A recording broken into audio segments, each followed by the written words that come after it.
ક્યારેય વિચાર્યું છે કે આપણા પગ નીચે પૃથ્વીના ઊંડાણમાં એક એવી શક્તિ છુપાયેલી છે જે કદાચ આપણા આખા ગ્રહને સતત ઊર્જા આપી શકે? આજે આપણે એ જ રહસ્યમય શક્તિ એટલે કે ભૂતાપ ઊર્જાની અન્વરની દુનિયામાં જઈશું. એક મિનિટ માટે વિચારો, શું એવું બની શકે કે આપણે પૃથ્વીના કેન્દ્રમાંથી સીધી વીજળી ખેંચી શકીએ? સાંભળવામાં કોઈ સાયન્સ ફિક્શન ફિલ્મ જેવું લાગે નહીં? પણ આ જ સવાલ આપણી આજની ચર્ચાનો મુખ્ય આધાર છે. અને તમને જાણીને નવાઈ લાગશે, પણ જવાબ છે હા, બિલકુલ શક્ય છે. તો આ ભૂતાપ ઊર્જા છે શું? ચાલો આ શબ્દને જ તોડીને સમજીએ. જીઓ એટલે કે પૃથ્વી અને થર્મલ એટલે ગરમી. કેટલું સરળ છે ખરું ને? બસ આ પૃથ્વીના પેટાળમાં રહેલી ગરમી જ છે જેનો આપણે ઊર્જા તરીકે ઉપયોગ કરીએ છીએ. પરીક્ષા માટે આ વ્યાખ્યા યાદ રાખવી એકદમ સહેલી છે. તો આ રસપ્રદ વિષયને વધુ ઊંડાણપૂર્વક સમજાવવા માટે આ માહિતી તૈયાર કરી છે અને રજૂ કરી છે જગદીશ પાટણકરે. ચાલો તો હવે આ ઊર્જાના રહસ્યોને એક પછી એક ખોલીએ. આપણી આખી ચર્ચામાં આપણે શું જોવાના છીએ? પહેલાં તો એ સમજીશું કે પૃથ્વીમાંથી આ ઊર્જા આવે છે ક્યાંથી. પછી આપણે જોઈશું કે ભૂતાપ પાવર પ્લાન્ટ આ ગરમીને વીજળીમાં કેવી રીતે ફેરવે છે. એના 3 મુખ્ય પ્રકારો કયા છે એ પણ જાણીશું. એના ફાયદા અને રોજિંદા જીવનમાં ઉપયોગો પર નજર કરીશું. અને છેલ્લે આખા વિષયનો સારાંશ જોઈશું. તો સૌથી પહેલો અને મૂળભૂત સવાલ, પૃથ્વીના પેટાળમાં આટલી બધી ગરમી છે પણ એ આવે છે ક્યાંથી? ચાલો આ ઊર્જાના સ્ત્રોતને જરા નજીકથી જોઈએ. આપણે બધા જાણીએ છીએ કે પૃથ્વીનું કેન્દ્ર, એનું ગર્ભ, આગની ભઠ્ઠી જેવો ગરમ છે. આ ગરમી ધીમે ધીમે ઉપરની તરફ આવે છે અને રસ્તામાં આવતા મેગ્મા અને ખડકોને પણ ગરમ કરે છે. હવે જ્યારે જમીનની નીચેનું પાણી આ સળગતા ખડકોના સંપર્કમાં આવે ત્યારે શું થાય? એ સીધું જ ઊંચા દબાણવાળી વરાળ અને ગરમ પાણીમાં ફેરવાઈ જાય છે. અને બસ આ જે શક્તિ છે જેનો આપણે ઉપયોગ કરવાના છીએ. ઓકે, તો હવે આપણને એ તો ખબર પડી ગઈ કે ગરમી ક્યાંથી આવે છે. પણ આ કુદરતી વરાળને આપણે આપણા ઘરો સુધી પહોંચતી વીજળીમાં ફેરવીશું કેવી રીતે? ચાલો આ એન્જિનિયરિંગના કમાલને સમજીએ. ભૂતાપ પાવર પ્લાન્ટનો આખો સિદ્ધાંત છે ને એ ખૂબ જ સરળ અને સુંદર છે. મુખ્યત્વે 3 સ્ટેપ્સમાં કામ કરે છે.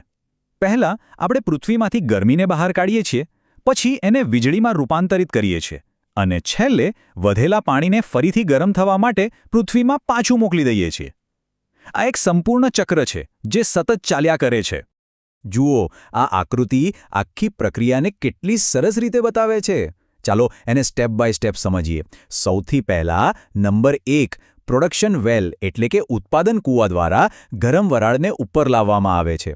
પછી આ વરાળ નંબર 2, ટર્બાઇનની પાંખોને ખૂબ જ ઝડપથી ફેરવે છે. હવે આ ફરતું ટર્બાઇન નંબર 3 જનરેટરને ચલાવે છે અને બસ વીજળી ઉત્પન્ન થઈ ગઈ. એ પછી નંબર 4, કન્ડેન્સરમાં વપરાયેલી વરાળને ઠંડી પાડીને ફરીથી પાણી બનાવી દેવામાં આવે છે. અને છેલ્લે નંબર 5, ઇન્જેક્શન વેલ દ્વારા આ પાણીને પાછું જમીનમાં ઉતારી દેવાય છે. આ ચક્ર સતત ચાલતું રહે છે અને એટલે જ આ એક ટકાઉ ઊર્જાનો સ્ત્રોત છે. હવે એવું તો છે નહીં કે બધી જગ્યાએ જમીનમાંથી એક સરખી જ ગરમી કે વરાળ મળે. એટલે જ ભૂતાપ ઊર્જા મેળવવા માટે આપણી પાસે જરૂરિયાત પ્રમાણે 3 અલગ-અલગ પ્રકારના પ્લાન્ટ્સ છે. ચાલો જોઈએ કે આ ત્રણેયમાં શું ફરક છે. આ કોષ્ટકમાં ત્રણેય પ્રકારો એકદમ સ્પષ્ટ રીતે સમજાવ્યા છે. પહેલો છે ડ્રાય સ્ટીમ પ્લાન્ટ. આ સૌથી જૂની અને સરળ ટેકનોલોજી છે જે સીધી જમીનમાંથી આવતી વરાળનો ઉપયોગ કરે છે. બીજો છે ફ્લેશ સ્ટીમ પ્લાન્ટ, જે ખૂબ ગરમ પાણીને ઓછા દબાણવાળી ટાંકીમાં લાવીને ફટાફટ વરાળમાં ફેરવે છે. અને ત્રીજો બાઇનરી સાયકલ પ્લાન્ટ, જે સૌથી આધુનિક છે. આની ખાસિયત એ છે કે એ ઓછા ગરમ પાણીથી પણ કામ કરી શકે છે, કારણ કે એ બીજા એક પ્રવાહીને ગરમ કરે છે જેનો ઉત્કલન બિંદુ ઓછો હોય. આના કારણે તે વધુ જગ્યાએ ઉપયોગી બને છે. ઓકે, તો આપણે તો સમજી લીધું કે આ ટેકનોલોજી કામ કેવી રીતે કરે છે, પણ આ બધાનો અર્થ શું? વાસ્તવિક દુનિયામાં એનાથી શું ફેર પડે છે? ભૂતાપ ઊર્જા આટલી મહત્વની કેમ છે? ચાલો એના ફાયદા અને ઉપયોગો પર એક નજર કરીએ. જુઓ, દરેક ટેકનોલોજીની જેમ ભૂતાપ ઊર્જાના પણ ફાયદા અને ગેરફાયદા બંને છે. સૌથી મોટો ફાયદો એ છે કે આ 24 કલાક 7 દિવસ મળતી સ્વચ્છ અને ભરોસાપાત્ર ઊર્જા છે. સૂર્ય કે પવનની જેમ એ હવામાન પર આધાર નથી રાખતી. પણ બીજી બાજુ આ પ્લાન્ટ લગાવવાનો શરૂઆતનો ખર્ચ ખૂબ જ વધારે હોય છે અને તે દરેક જગ્યાએ શક્ય નથી. ફક્ત અમુક ખાસ ભૌગોલિક સ્થળોએ જ કામ કરી શકે છે. આ એના સૌથી મોટા પડકારો છે. અને ભૂતાપ ઊર્જાનો ઉપયોગ માત્ર વીજળી બનાવવા પૂરતો જ નથી. વિચારો, જમીનમાંથી આવતી ગરમીનો સીધો ઉપયોગ ઘરો અને મોટી ઇમારતોને ગરમ રાખવા માટે પણ થઈ શકે છે. એટલું જ નહીં, ગ્રીન હાઉસમાં ખેતી માટે તો આ એક વરદાન છે, જ્યાં છોડને આખું વર્ષ એક સરખું તાપમાન જોઈએ. આ કોઈ કાલ્પનિક વાત નથી, આ હકીકત છે. આઇસલેન્ડ દેશને જ જોઈ લો. એ દેશ પોતાની લગભગ 25% વીજળી અને 90% ઘરો માટેની ગરમી સીધી ભૂતાપ ઊર્જામાંથી મેળવે છે. આ એની સફળતાનો જીવંત દાખલો છે. ચાલો, આપણે અત્યાર સુધી જે પણ સમજ્યા એનો ટૂંકમાં સાર જોઈ લઈએ, જેથી પરીક્ષા હોય કે સામાન્ય જ્ઞાન, મુખ્ય મુદ્દાઓ હંમેશા યાદ રહી જાય. તો આખા વિષયમાંથી શું યાદ રાખવાનું છે? પહેલું, ભૂતાપ ઊર્જા એટલે પૃથ્વીની ગરમી. બીજું, એની પ્રક્રિયા ખૂબ સરળ છે. વરાળ, પછી ટર્બાઇન, પછી જનરેટર અને છેવટે વીજળી. અને હા, ખાસ યાદ રાખજો કે આ એક નવીનીકરણીય અને ભરોસાપાત્ર ઊર્જા સ્ત્રોત છે. અને વિદ્યાર્થી મિત્રો માટે એક ખાસ પરીક્ષા ટિપ: આ પાવર પ્લાન્ટનો ડાયાગ્રામ દોરવાની પ્રેક્ટિસ જરૂર કરજો. પૂરા માર્ક્સ મેળવવા માટે આ ખૂબ જ ઉપયોગી સાબિત થશે.